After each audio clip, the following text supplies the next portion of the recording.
What's up Saab fans around the world, and welcome back to another video. Today we are going to install a new ECU. I have flashed this with a Nordic tune that I had laying around for a couple of years. So this is a biopower tune which will give almost or above 320 horsepower and 520 Newton meters of torque, which is a little too much with the setup that I'm running right now. But I want to install this tune just to make the injectors work properly. As I said in the video before, I want to do small steps and see that everything works before I jump into the next one. So I have got all the parts for the gearbox change and the bushings and everything. So nothing's holding me back there except time to do it. But today we are going to do some other stuff. We are going to install the ECU and start the car and let it idle for a bit, because I have done this previously, and when you change to bigger injectors and the ECU at the same time, it could take a couple of minutes for the car to idle to find the correct values. Just when you start the car you will get scared and think everything is broken, but just let it idle for a bit and it should fix itself, and the ECU should adapt to the new settings. So we will start with that. Then I have got a Tint Strutbrace from Robban in Uppsala. Thank you very much for sending this. This will fit the car and the build perfectly. Will make it very much more stable on the track. And we are also going to install some window tint.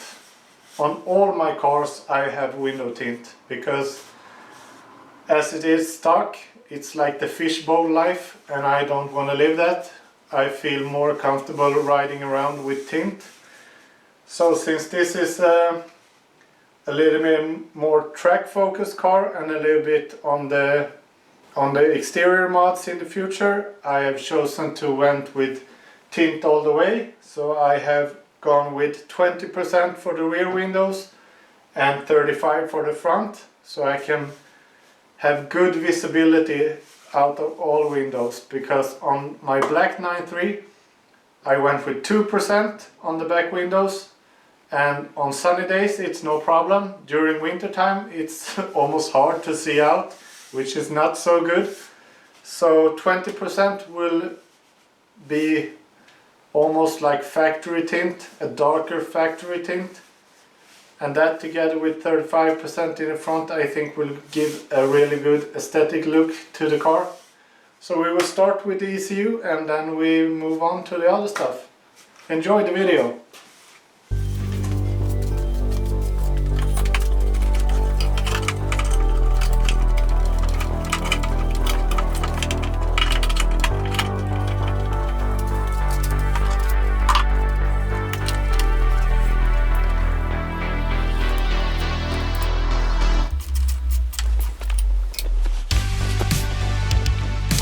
We're gonna start with turning the ignition on and look in the SID to see if we got the correct program.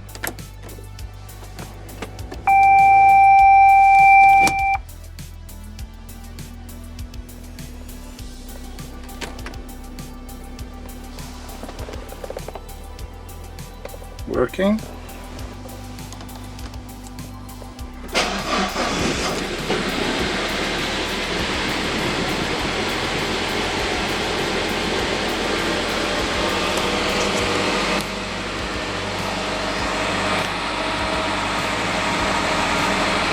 So the car will be a little bit anxious right now in the beginning.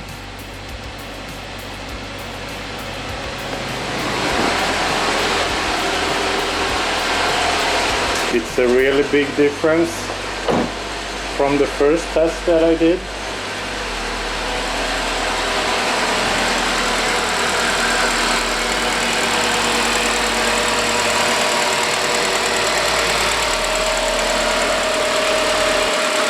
So it's ticking a little bit, and that's because the car hasn't been running for several weeks.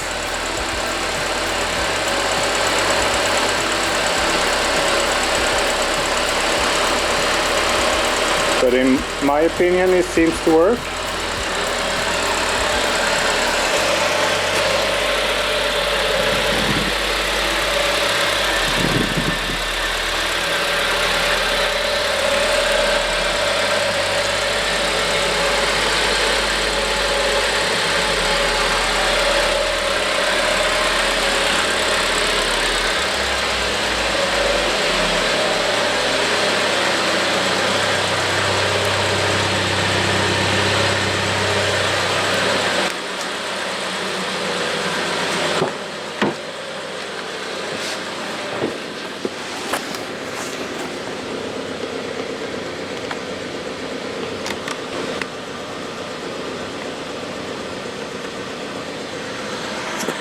Now the idle is more like it should be.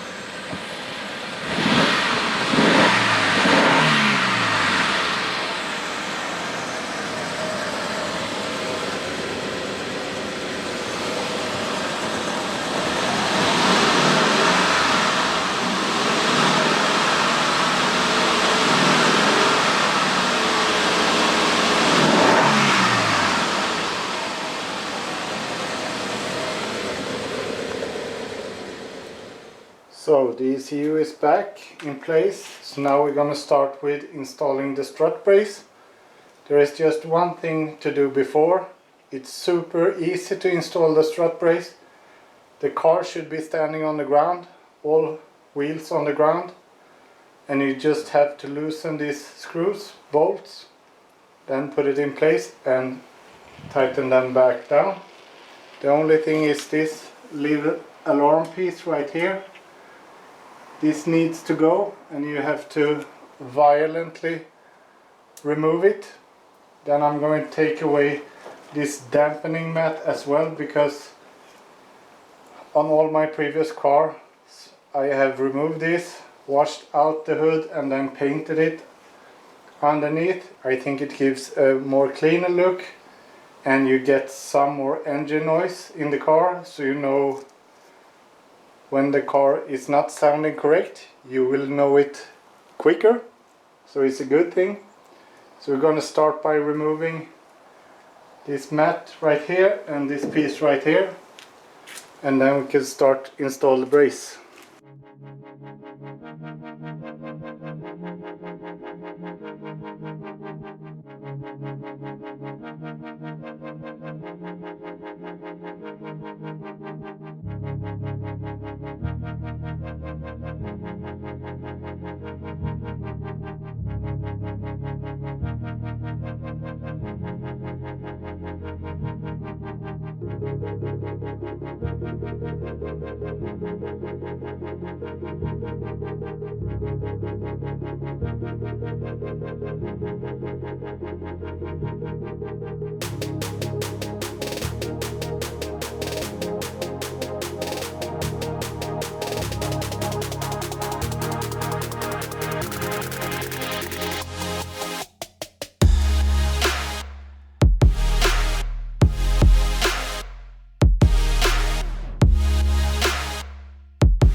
See how easy that was? In like 3 or 4, maybe 5 minutes at maximum. We improved the handling of the car really good, and we also added, I don't know, it's like 70 horsepower and almost 200 Newton meters of torque in just a couple of minutes. Now, all jokes aside, you will need more than that to get that power. Of course, we will continue with the hardware. We also need the full downpipe and the full exhaust, which I will build myself, and I'm really looking forward to that, because I'm not going the standard like 3-inch downpipe to a 2.5-inch catback. I have done a little bit of research, but the largest amount of research that has been done by LaunchJoel. I will link to his YouTube channel and also to his Instagram.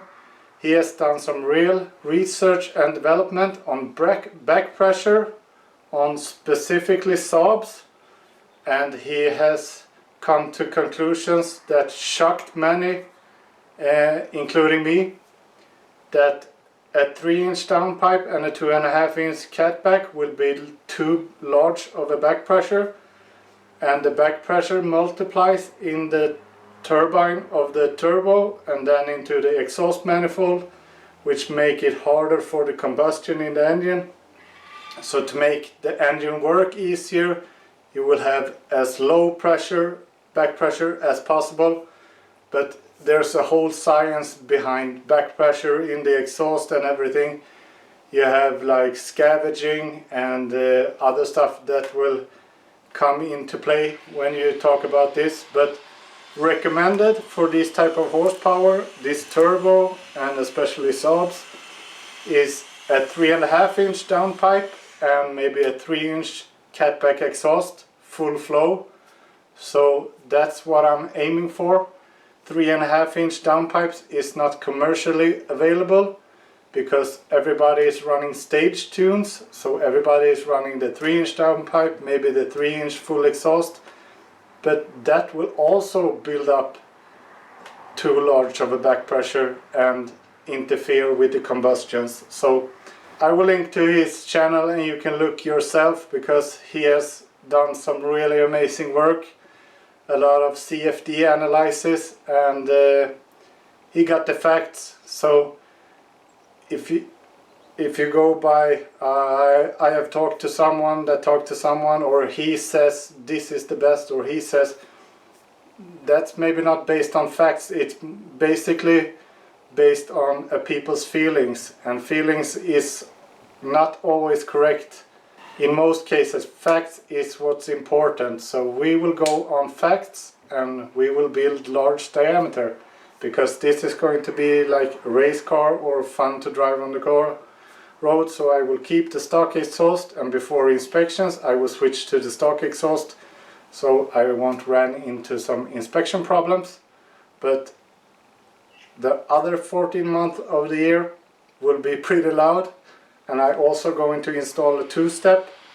And for those of you who don't know what two-step is, you can search on that on YouTube and you will find some awesome things. So let's get on with the tint. Here we have the pre-cut tint kit, which I got from precutautotint.com. It's from eBay. It's probably one of the cheapest pre-cut kits you could get, and I think they are based in New York. So it took a while to receive it, and I had to pay some custom to get it into Sweden. But even though it's the cheapest you could get. So here we have the heat gun, some tools for the installation, a soap bar for the rear window, some razor blades to clean the windows thoroughly, and also a little bit of soapy water. So I will start with the back window and heat shrink it and install it. And this is not going to be a how-to video, because I have done several of them already. So the important part, most of this is pretty much straightforward. I saw that right now on the pre-cut kit that this was cut out, so you see the brake light. I always want to tint this part because I think it looks a lot better. So I have some tint laying around, so I will try to tint this separately. Otherwise it's just to clean everything. It's really good to vacuum this area underneath the window and soak it down in some water, not on the speakers but on this part right here, because dust could really easily get underneath the film, and it will definitely affect your result. So I'm just going to show you the process when I'm tinting the windows, and if you have any questions you can leave a comment afterwards.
Starting out the mess.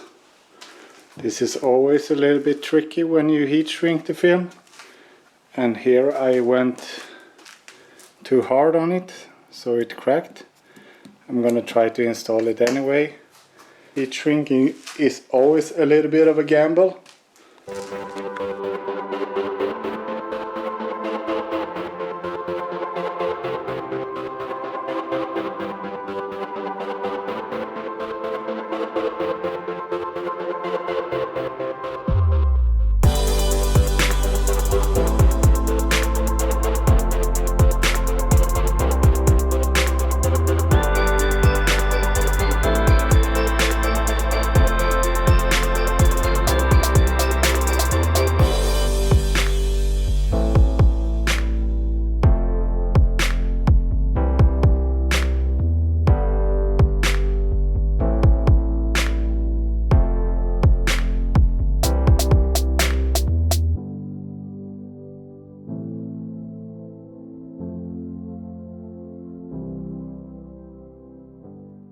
So as you see, I put some sponsor stickers where there was a little bit of flaw up here in the corner where the tint got destroyed. I think I fixed it kind of good. Don't by any means think I'm okay with a halfway tint job. A tint job should be almost perfect or flawless. Even though this is just a race car, it should look kind of proper at least. So now we're gonna fix this part right here so the whole rear window gets dark.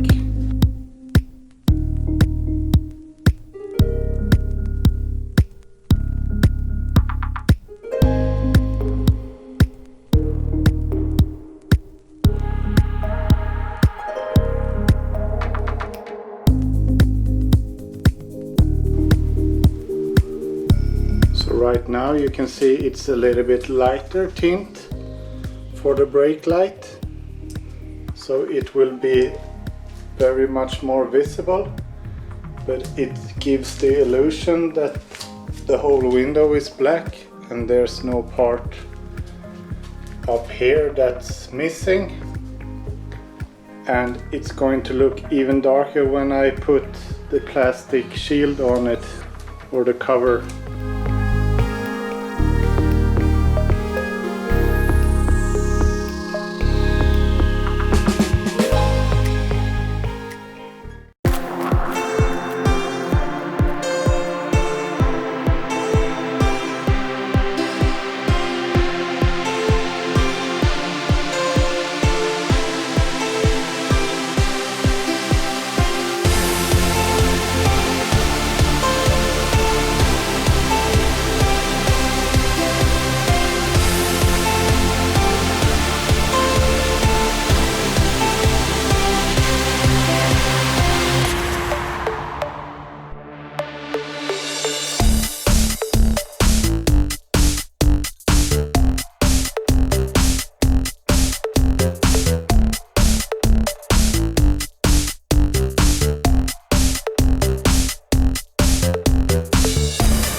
So the tint came out quite okay.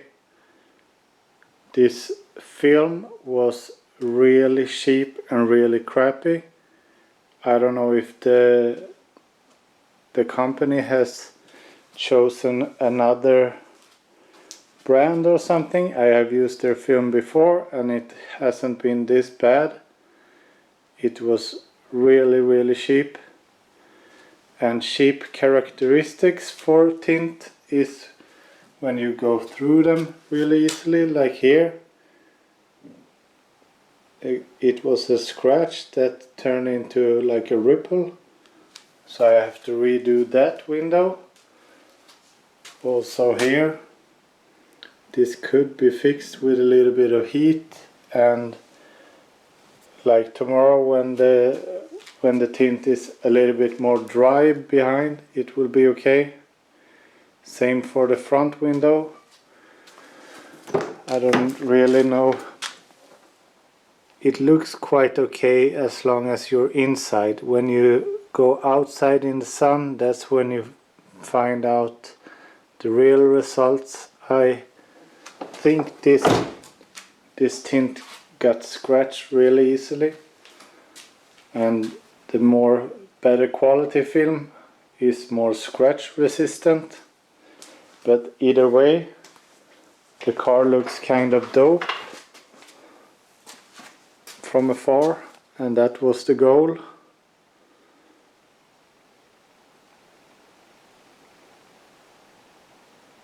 So a huge difference.